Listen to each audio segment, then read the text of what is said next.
What's up, guys? It's your favorite reseller Morgan, back again with another video. It just dropped a shipment off at UPS, and I was thinking what not a better time to talk about the summer slowdown funk. During summer, as we all know, well, if you don't know, you know now that sales tend to slow down completely. They don't come to a complete halt, obviously, and if you're selling the right products, you can keep your sales up. But what are some things that you could be doing while sales are slower? Well, let's talk about it. Okay, so first and foremost, what a better time to learn a new software than the summer. Because things are so slow, you have time to really get caught up on things. And if you're like me and your kids are in summer camp and all of the things, it's still busy, but it gives you some time to kind of reel things in. So obviously a good time is now to learn about a new software. So something that I think that you should, let's talk about let's talk about the top 4 things that you could be doing right now to get you out of that summer slowdown funk. 1, learn a new software.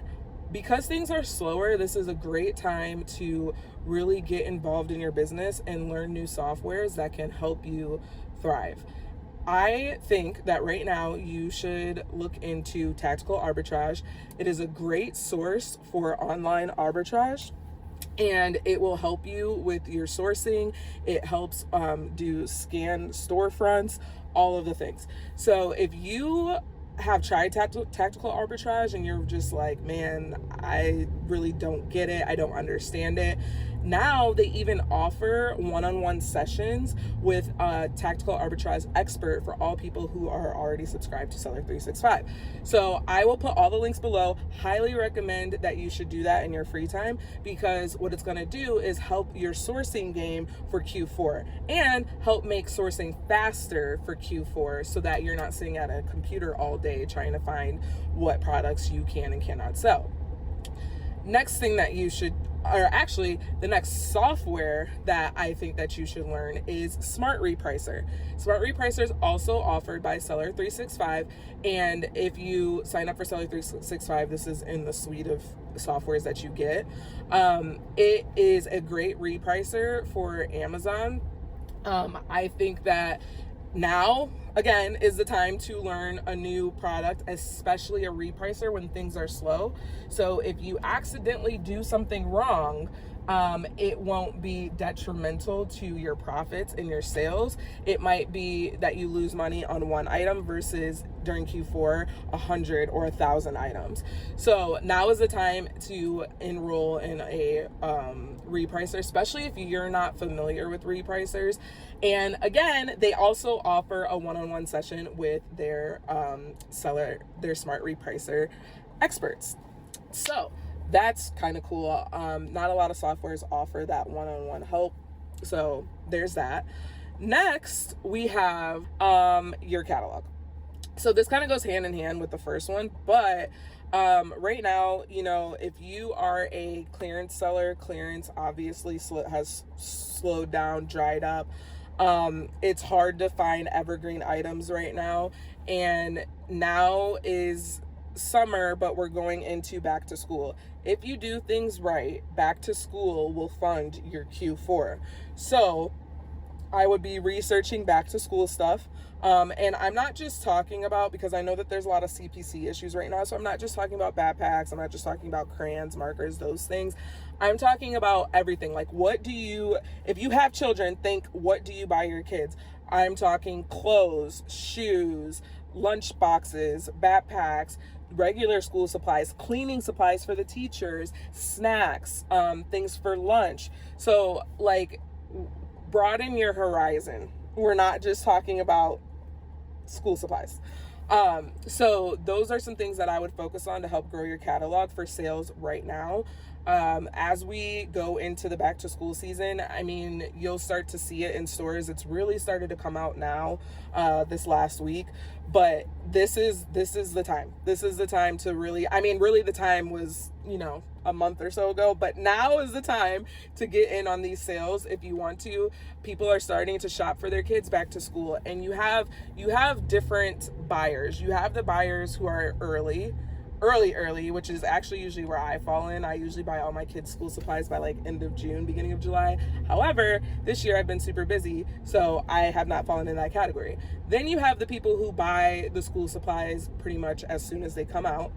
And then you have what I call the late bloomers, the late buyers, who are buying school supplies 2 days before school goes back in session. And something that's also super important to remember is that for back to school, all around the country, people go back to school at different times. So you actually have people going back to school now because they have like the year-round schools. You have people who will go back to school beginning of August, mid-August is like prime time. And then you have a section of the country that goes back to school towards the end of August. And then you have a smaller portion that goes back to school after Labor Day. So August and like the first week of September is your prime time for back to school. And I highly recommend on Walmart that you do not go super deep on back to school, just because they are putting a lot of stuff into the CPC error. And if you don't have the documentation, then you can't sell it. So that's another thing that you can work on right now. I'm going to call that number 2.5. Something else that you can work on right now is getting the documentation together for some of the things that you want to sell. It's not easy to do if you're not wholesale, and I'm not going to say it's impossible, but for a lot of things it is. So just be careful, see what you can list. Now on Amazon, they are doing CPCs for some stuff, but seemingly what I've seen is if one seller submits it, then it works for everybody. So you got that going for you. So yeah, that is number 2. Or that was like number 2.5. Number 3, what you should be focused on right now, clean up your books.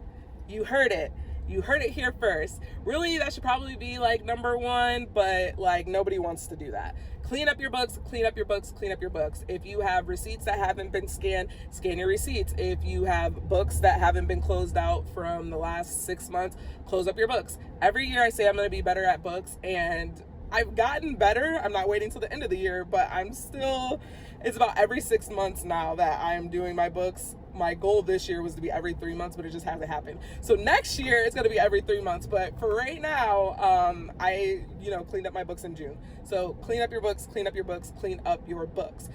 I'm telling you right now, clean up your books. How many times did I say that? Because come December/January, end of the year, tax time, it is a pain to have to go back 12 months and try to remember all of these things that you could have been doing really a month every month, but even every 3 months. It is like overly stressful, and it takes so much time.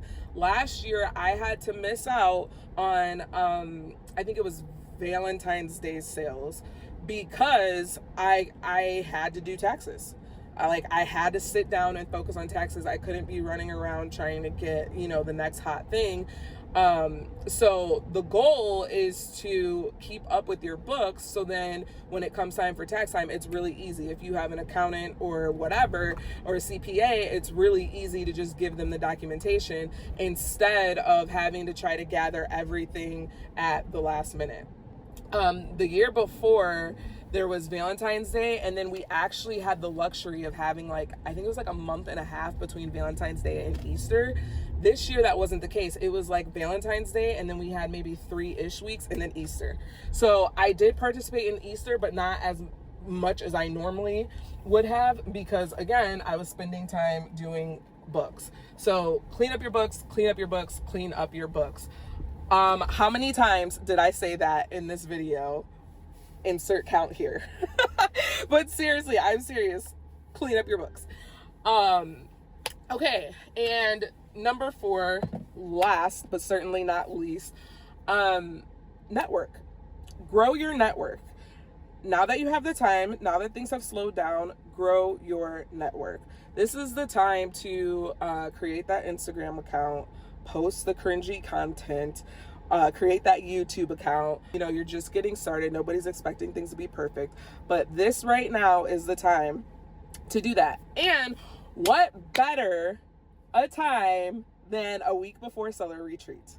If you haven't heard by now, Emily is Crazy Flippin' Mom is hosting an event in Omaha, Nebraska called Seller Retreat. I'm co-hosting with her, and it's going to be a great time. We did this last year. It was so much fun. It was so much education that you just don't get on calls. There's a lot of things that people don't want to talk about via text on calls, but in person they open up. You learn secrets that you may not have learned. You learn how to scale if you didn't know how to scale, all of the things.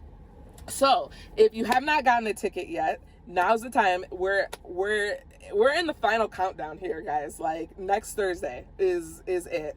I'm speaking. Jen from the group and from Reseller Recap is also speaking. Emily is speaking. We have Bill Martin Link. He is speaking. He is the biggest bookseller in the world. We have Tracy, 7-figure Grammy, speaking, and she is an amazing seller and has so much education as well. Who else? We have Kim and Perry speaking, Killing the Arbitrage Game. It's gonna be such a great time, and I'm so excited. So that's not the only way to grow your network, but if you can, try to get out to these events, because there's so much to learn and there is so much to be done.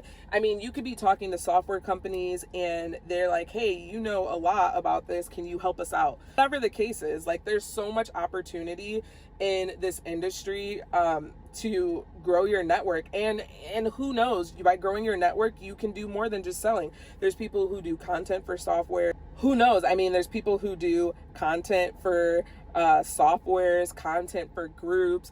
There are people who are doing AIP. There's people who are doing live selling. There's people who are doing education consulting. I mean, there's literally so much to offer, but first you have to grow your network. That's how you get your name out there. That's how people begin to know who you are. So hopefully this video was helpful. Again, I'm going to drop the links in the information section. Definitely sign up for Seller 365. As always, you can find me in Emily's group. You can ask me there or DM me on Instagram. Thanks, guys. Bye.